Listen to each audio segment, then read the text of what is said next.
شہر رمضان الذی انزل فیہ القرآن صدق اللہ مولانا العظیم۔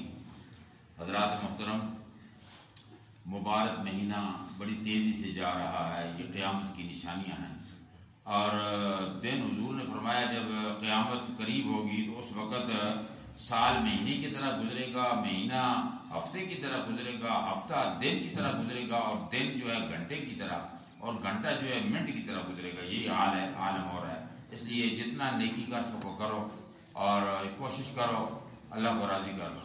اس کے علاوہ چند ضروری مسائل میں بتانا چاہتا ہوں۔ میں دیکھا ہے یہاں نوجوان لڑکے جو ہیں پہلی بات یہ سر میں ٹوپی نہیں پہنتے، مسجد آتے ہیں، اور جب آتے ہیں تو پھر انہیں بیچاروں کو یہ نہیں پتہ ہوتا کہ کیا کرنا ہے، طریقہ کار۔ جماعت اگر کھڑی بھی ہے تو وہ جماعت میں شریک نہیں ہوتے، وہ سمجھتے ہیں تحیات سے فارغ ہونے تو میں ہم اپنی نماز پڑھیں گے، حالانکہ نماز میں شرکت کرنے سے سجدے میں یا آخری تحیات میں بھی شریک اگر ہو جائے تو اس کو نماز کی جماعت کا ثواب مل جائے گا۔ حکم خدا یہ ہے کہ ورکعوا مع الراکعین، نماز بھی فرض ہے اور جماعت بھی فرض ہے ساتھ، لیکن تو مجبوری میں لوگ گھروں میں نماز پڑھ لیتے ہیں، ورنہ جماعت فرض ہے، مسجد میں آ کے پڑھنا کا حکم ہے، اور 27 نمازوں کا ثواب مل جاتا ہے ایک نماز کے ساتھ ایک۔ اور دوسرا، جب بھی یہ نوجوان بچے آتے ہیں بیچارے پیچھے کھڑی ہو کے نماز پڑھتے ہیں، انہیں یہ احساس نہیں کہ اب آگے سے کوئی بندہ آئے وہ گزرے گا تو آگے نمازی کے آگے سے گزرنا اتنا بڑا جرم ہے۔ حضور نے فرمایا اگر اس کے عذاب کا پتہ چل جائے تو 40 سال تک بندہ کھڑا رہے وہاں، اس کے آگے سے نہ گزرے، اسے پتہ چل جائے کتنا بڑا عذاب ہے اس پر۔ تو یہ ضروری مسائل ہیں، آپ حضرات مجھ سے پوچھا کریں جس کو معلوم نہیں ہے۔ سر پہ ٹوپی پہننا ادب کے ساتھ نبی اللہ کی بارگاہ میں حاضر ہو۔ اگر کسی بہت بڑے آفیسر کے پاس آپ جائیں گے ننگے سارے اس طرح، وہ کہے گا get out from my office. میں نے کئی دفعہ ایسے خود بھی دیکھا ہے، ایسے کئی لونڈے لپاڑے جب اندر آئے ہیں تو جناب اگر آفیسر نے کہا گیٹ لاسٹ، کہ کیوں اس طرح تو بڑا ہے، تو اللہ کے دربار میں آئے ہیں، سر پہ ٹوپی پہنو، ادب کے ساتھ آؤ، لباس کو طریقے سے پہن کے آؤ، تو یہ بڑی ضروری چیزیں ہیں۔ تو آج میں آپ کو یہ بتانا چاہتا ہوں کہ روزہ جو ہے یہ کس چیزوں سے ٹوٹ جاتا ہے۔ بہت سارے لوگ اس میں مسائل وہ کرتے ہیں۔ اچھا، انجیکشن کے بارے میں علماء کرام نے تحقیق کی ہے۔ ہمارے علامہ مفتی غلام رسول سعیدی صاحب بہت بڑے مفکر ہوئے ہیں، میرے استاد بھی ہیں ماشاءاللہ، تو یہ دنیا سے چلے گئے۔ انہوں نے تفسیری جو لکھی ہے اس کے اندر انہوں نے تحقیق کیا، انہوں نے فرمایا جی کہ پہلے سائنسدان اس چیز سے بے خبر تھے۔ وہ کہتے ہیں کہ معدے کے درمیان اور جلد کے درمیان کوئی ایسا خلا ہے جو اگر ٹیکہ بار لگاؤ تو اندر نہیں جاتا۔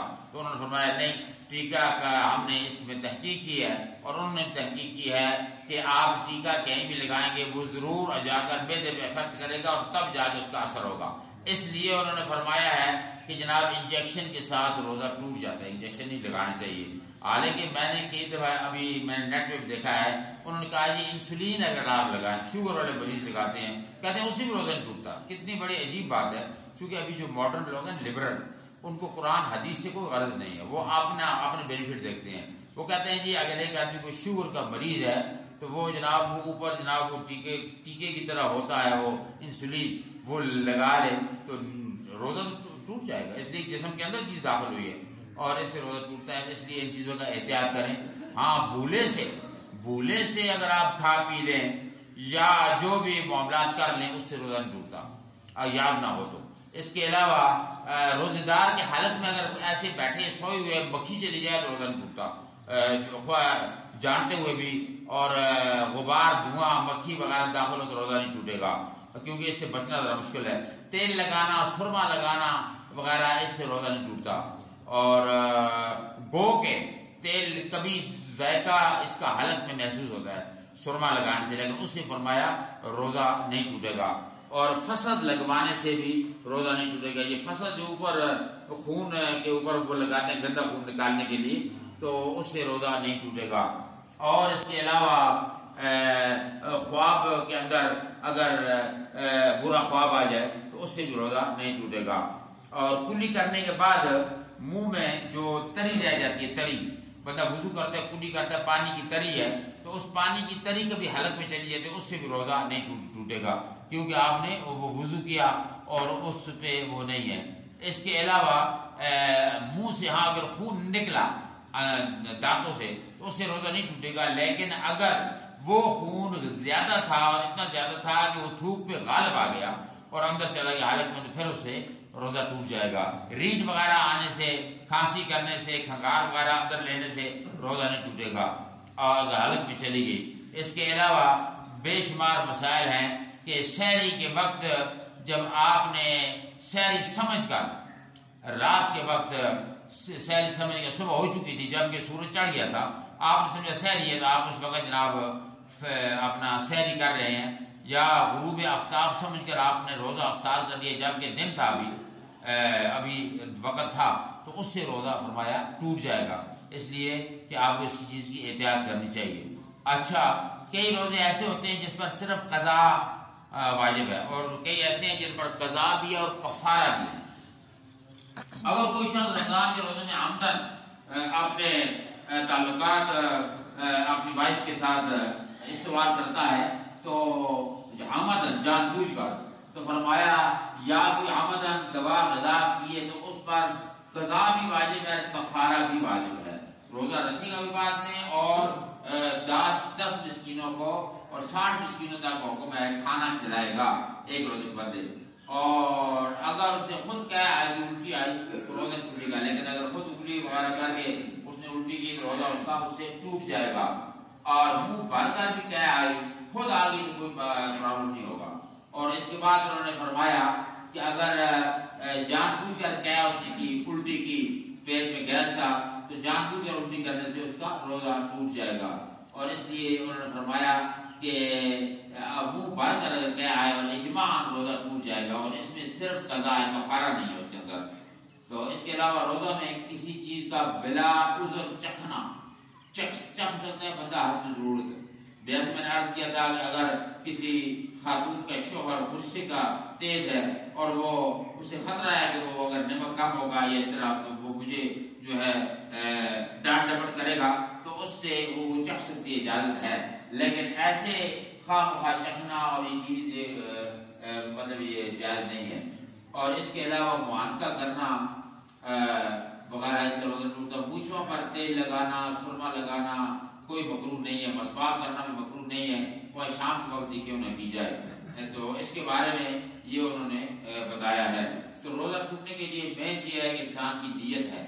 نیت آپ کی روزے کی ہے. آپ غلطی سے کوئی عمل بھی کر دیں تو اللہ تعالیٰ غفور رحیم معاف کرنے والا ہے، لیکن جان بوجھ کر ایسا عمل کیا تو وہ ٹھیک نہ ہوگا. اچھا، زیادہ سونا جو ہے وہ بھی ٹھیک ہے، لیکن زیادہ سونے سے بہتر ہے روزے میں اتنا ہی سونا کہ سویا جائے جو کہ عام دنوں میں بدس ہوتا ہے.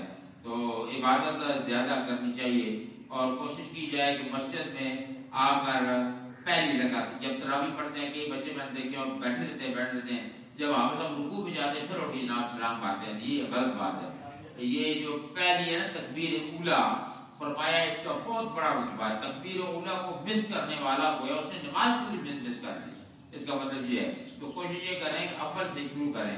اور تک کہ یہ نماز تراویح 20 رکعتیں ہیں، وہ 8 سے 6-7 رکعتیں نہیں ہیں. آپ نے مطلب ہمیں کوئی کام بھی اپنی شوق خوشی اور اپنے مزاج سے نہیں کرنا، ہمیں اللہ اور رسول کے حکم کے مطابق کرنا ہے. حضور نے فرمایا علیکم بسنتی و سنت الخلفاء الراشدین المہدیین، تم پر میرا طریقہ اور میرے خلفاء کا ابو بکر، عمر، عثمان، علی کا طریقہ واجب ہے.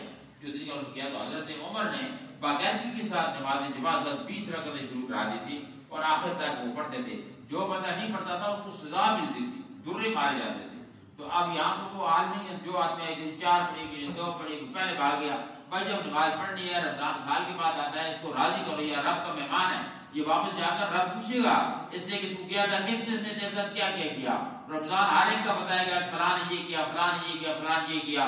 مجھے یہ بتاؤ کہ آپ کا کوئی انگلینڈ سے مہمان آئے یا آپ انگلینڈ جائیں، اگلا دروازہ ہی نہ کھولے یا دروازہ کھولے تو پانی تک کا نہ پوچھے، آپ مڑ کے آ کر کہیں گے نا بیوی کو کہ تیری بہن کا شوہر جو انگلینڈ میں رہتا ہے میں گیا تھا تو اس نے میرے ساتھ یہ کیا، اور وہ اگر جائیں تو یہ کریں، تو یہ حال ہوگا. پھر جب یہ روزہ رب کو جا کر کہے گا کہ یا اللہ انہوں نے میری کوئی قدر نہیں کی، تو اللہ رب العالمین پھر اس وقت انسان پر عذاب نازل فرمائے گا. یہ ضروری ہے اپنے بچوں کو تربیت گھر میں دیا کریں.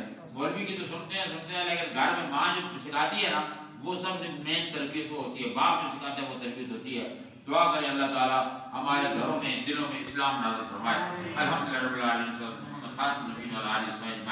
الہ العالمین نے اپنے محبوب پاک کا صدقہ ہم پر شہر رمضان آسان فرما، عشرہ رحمت میں سے ہمیں حصہ عطا فرما، سب کی بیماریاں دکھ تکلیفاں دور فرما، یا اللہ بیماروں کو شفا کاملہ عطا فرما، بے اولادوں کو اولاد عطا فرما، بے روزگاروں کو روزگار عطا فرما، روزگار میں خیر و برکت فرما، لوگوں کی محتاجیاں مجبوریاں محرومیاں بیماریاں دور فرما، فلسطین و کشمیر کو فتح نصرت عطا فرما، کفار پہ غلبہ عطا فرما، یا اللہ تعالیٰ مسلمانوں کی بہترین عید فرما، یا اللہ تعالیٰ کل انشاءاللہ ہمارے یہاں حضور غوث پاک کی 11ویں شریف ہے، اس میں آپ حضرات جوک تشریف لائیں، اثر سے لے کر مغرب تک ہے، تو انشاءاللہ العزیز مجھے امید ہے کہ آپ اس میں حصہ ڈالیں گے بڑھ چڑھ کر، تاکہ لوگوں کے روزے کھلائے جائیں، اور اللہ رب العالمین اس نیکی میں ہمیں شدت کی توفیق عطا فرما۔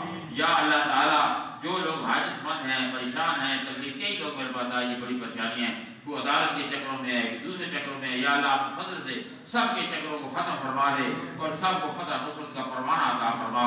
لا الہ الا انت سبحانک انی کنت من الظالمین، وصلی اللہ تعالی سیدنا محمد خاتم النبیین وعلی آلہ وصحبہ اجمعین برحمتک یا ارحم الراحمین۔